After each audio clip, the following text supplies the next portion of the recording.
पारिवारिक समस्याओं का समाधान। एक सेठ के 5 लड़के थे। सभी लड़कों का विवाह हो चुका था, जिनमें से 4 के तो बाल बच्चे भी थे। सबसे छोटे लड़के का विवाह अभी कुछ महीने पहले ही हुआ था और उसकी पत्नी अपने पिता के घर पर थी। सेठ के घर पर कामकाज को लेकर सास बहुओं के बीच रोज झगड़ा हुआ करता था। सब एक दूसरे से जलती थी और घर के काम से अपना अपना जी चुराती थी। घर में ज्यादा कलह और अशांति थी। कुछ दिनों बाद सबसे छोटे लड़के की पत्नी भी अपने मायके से आ गई। वह बहुत अच्छे घर की लड़की थी और उसे बचपन से ही अच्छे संस्कार और शिक्षा मिली थी। लेकिन जब उसने अपने ससुराल का वातावरण देखा तो उसे बहुत दुख हुआ। एक दिन अपनी सास और जिठानियों को लड़ते झगड़ते देखा तो वह रोने लगी और भगवान से प्रार्थना करने लगी, हे ईश्वर, मैंने ऐसा कौन सा बुरा कर्म किया है जो मुझे ऐसा ससुराल मिला, जहाँ सब एक दूसरे से लड़ते ही रहते हैं और कोई किसी की इज्जत नहीं करता है। इस प्रकार सोचते सोचते उसकी आंख लग गई। तभी उसके सपने में भगवान ने आकर कहा, पुत्री, घबराओ मत। इस घर के कलह को ही मिटाने के लिए तुम्हें यहाँ पर भेजा है, ताकि तुम अपने व्यवहार से सभी के मन में प्रेम उत्पन्न कर सको और सबको कर्तव्य परायण बना सको। तभी अचानक उसकी आंख खुल जाती है और वह मन ही मन में निश्चय कर लेती है कि वह घर के कलह का मूल कारण जानकर उसे जड़ से खत्म कर देगी। जब उसने कलह का कारण जानना चाहा तो उसे पता चला कि घर के काम को सभी में बांटा गया है। सभी बहुएं पारी पारी से खाना बनाती हैं और सास ऊपर का काम करती हैं। लेकिन अगर कोई बीमार पड़ जाए तो उसका काम करने के लिए कोई तैयार नहीं होता और इसी कारण से घर में झगड़ा लड़ाई शुरू हो जाता है। इसके अलावा खाने पीने की चीजों को, बच्चों की लड़ाई को और कभी कभी तो कपड़े और गहने को लेकर सास बहुएं खूब लड़ती थी। तब छोटी बहू ने एक उपाय सोचा कि अगर मैं सुबह और शाम का भोजन पकाने की जिम्मेदारी स्वयं ले लूं तो घर में कलह का एक कारण तो कम होगा और साथ ही मुझे सभी की सेवा करने का अवसर भी मिलेगा। दूसरे दिन वह सुबह उठी और अपनी जिठानी के पास गई, जो कि रसोई घर में खाना बनाने की तैयारी कर रही थी, क्योंकि उस दिन सवेरे का खाना बनाने की पारी उनकी थी। उसने कहा, दीदी, मेरे रहते आप काम करें ये तो सही बात नहीं है। आपको तो खाना बनाने के साथ साथ अपने बच्चों की देखभाल भी करनी पड़ती है, लेकिन मेरे ऊपर अभी कोई जिम्मेदारी नहीं है, इसलिए आप खाना बनाने की जिम्मेदारी मुझे दे दो। तब जिठानी ने कहा, नहीं, अभी तो तुम्हारे खेलने खाने के दिन हैं, उसके बाद तो तुम्हें भी ये सब काम करने ही हैं, इसलिए अभी कुछ दिनों तक आराम करो, फिर ये सब करना। छोटी बहू ने कहा, दीदी, मैं आपके पैर पड़ती हूँ, कृपया करके मुझे सुबह का खाना बनाने दो। क्या मुझसे कोई गलती हो गई है जिस कारण से आप मुझे काम नहीं करने दे रही हैं? इतना कहकर बहू रोने लगी। उसे रोता देखकर जेठानी ने कहा, अच्छा ठीक है, मेरी पारी तुम ले लो। इसी प्रकार उसने सभी जेठानियों से आग्रह करके उन सबकी पारी भी ले ली।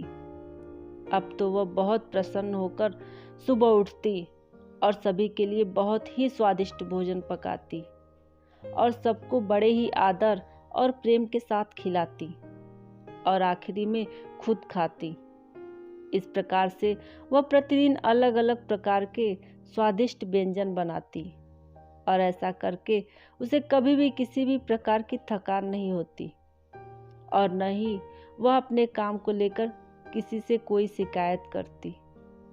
उसके ऐसे व्यवहार को देखकर घर का प्रत्येक सदस्य उसकी प्रशंसा करता था। एक दिन उसकी सास उसके पास जाकर बोली, बहू, तुमने सभी का काम अपने ऊपर क्यों ले लिया है? तो बहू ने उत्तर दिया, माताजी, दूसरों की सेवा करना ही सबसे बड़ा धन होता है। ऐसा करने से मनुष्य का कल्याण होता है, क्योंकि शरीर तो नष्ट हो जाता है। इसे जितना अधिक काम लगाओ उतना ही यह रोग मुक्त रहता है। उसकी ऐसी बातें सुनकर सास प्रसन्न हो गई और मन ही मन सोचने लगी कि यह तो कोई देवी का अवतार है जिसमें इतना धैर्य है। अगले दिन उसके ससुर सभी बहुओं के लिए साड़ियाँ और गहने लाए और अपनी पत्नी को बुलाकर बोले, इसे सभी बहुओं में बराबर बराबर बांट दो। सास ने सभी बहुओं को बुलाकर साड़ी व गहने दे दिए, लेकिन छोटी बहू ने साड़ी व गहने लेने से मना कर दिया। वह अपनी सास से बोली, माताजी, मेरे पास बहुत सी साड़ी व गहने रखे हैं जो मेरे लिए पर्याप्त है, इसलिए आप कृपया करके मेरे हिस्से की साड़ी व गहने भी जेठानियों में बांट दीजिए। उसकी ऐसी उदारता देखकर सभी लोग चकित रह गए। तब सास ने पूछा, बेटी, तुमने वस्त्र और गहने क्यों नहीं लिए? इस पर बहू ने कहा, माताजी, ये सब चीजें आत्म कल्याण के मार्ग में बाधक है, इसलिए इसका ज्यादा संग्रह नहीं करना चाहिए। जो लोग इसके मोह में पड़ जाते हैं उन्हें मुक्ति नहीं मिलती। बहू की ऐसी बातें सुनकर सास बहुत प्रसन्न हुई। इस प्रकार छोटी बहू ने अपने साधु व्यवहार से सभी के मन को जीत लिया। एक दिन सास ने बड़ी बहू के पास जाकर उससे कहा, इस छोटी बहू से थोड़ा सावधान रहना, यह हम सबकी सेवा करके हमारी आध्यात्मिक कमाई को छीन रही है, जो कि आत्मा का कल्याण करती है। इसलिए मैंने तो सोच लिया है, अब एक समय का भोजन बनाने की जिम्मेदारी मैं लूंगी, ताकि मैं भी अपनी आत्मा का कल्याण कर सकूं। सास की इन बातों को सभी बहुएं सुन रही थी। उन्होंने सोचा, अगर सास और छोटी बहू अपनी आत्मा का कल्याण कर रही हैं, तो फिर हम इससे वंचित क्यों रहें? इसलिए हम सब भी घर वालों की सेवा करके अपना कल्याण करेंगे। फिर क्या था, सब जेठानियों ने छोटी बहू से अपनी अपनी खाना बनाने की पारी ले ली और बहुत ही प्रेम से और उत्साह के साथ वे सभी को भोजन बनाकर खिलाने लगी।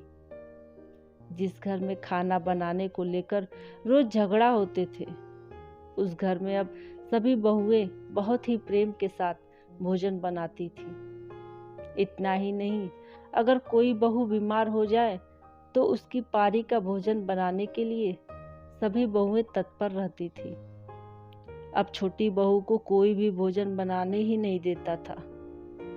तब उसने सेवा का दूसरा मार्ग ढूंढा और वह घर का ऊपरी काम करने लगी, जैसे बर्तन धोना, साफ सफाई करना आदि।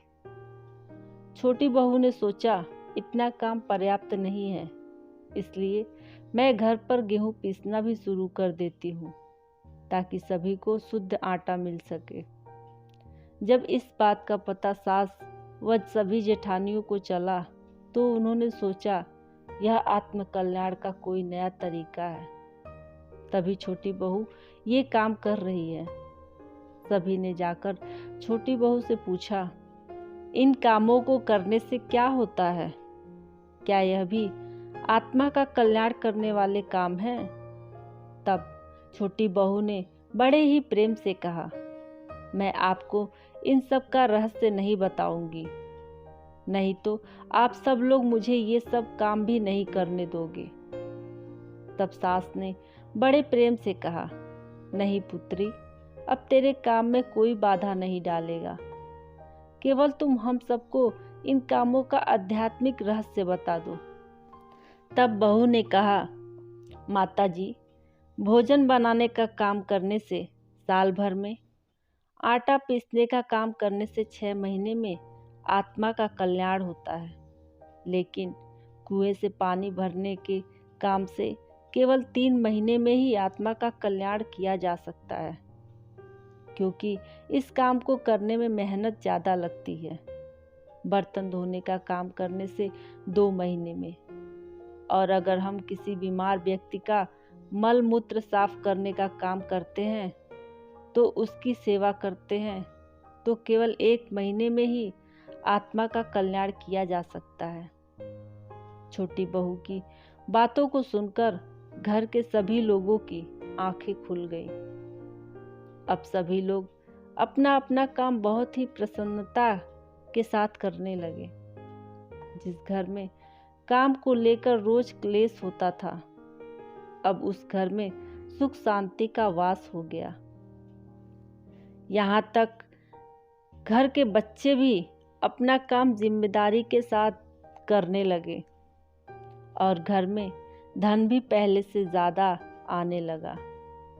ये सब छोटी बहू के साधु व्यवहार के कारण हुआ था। उसने अपने सेवा भाव से सभी घर वालों के मन में जगह बनाई और घर के कलह को भी पूरी तरह से समाप्त कर दिया। तभी तो कहते हैं कि एक महान व्यक्ति की संगत करने से दुष्ट मनुष्य भी अच्छे आचरण का बन जाता है। इसलिए हमें हमेशा अच्छे लोगों का ही संगत करनी चाहिए और दूसरों की सेवा करनी चाहिए, ताकि जल्दी से जल्दी आत्मा का कल्याण किया जा सके। दोस्तों, आपको ये कहानी कैसी लगी कमेंट करके ज़रूर बताएं, और चैनल पर नए हैं तो सब्सक्राइब जरूर करें। पूरा वीडियो देखने के लिए बहुत बहुत धन्यवाद।